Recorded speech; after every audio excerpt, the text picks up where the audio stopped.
Our menu for today is nilagang pata ng baboy.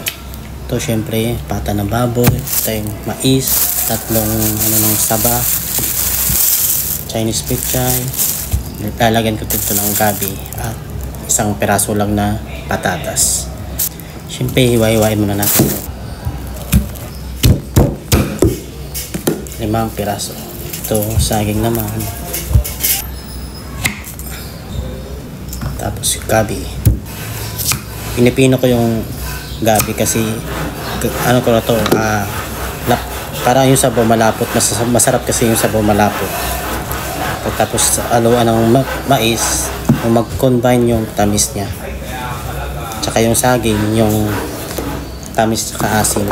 Isang carrots lang yung binili ko. Hindi naman ako mahilig kasi nito eh. Display lang. Kompleto ng mga ingredients. Ayan. Simulan na natin magluto. Dito na natin lutuin sa pressure cooker para mabilis lumambot.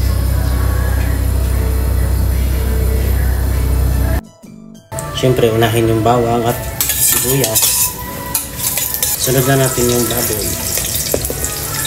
Oops. Parang dito siya.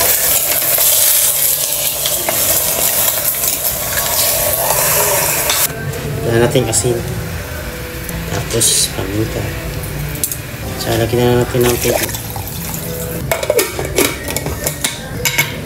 Kulat mo natin ng ilang minuto.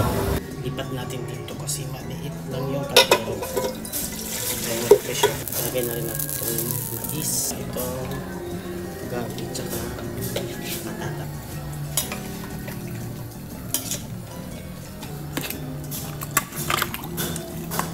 Lagay na din natin yung saging.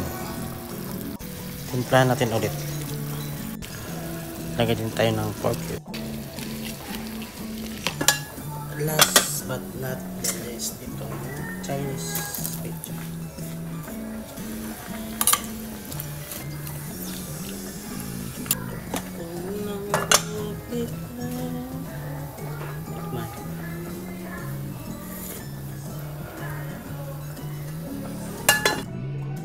Kain.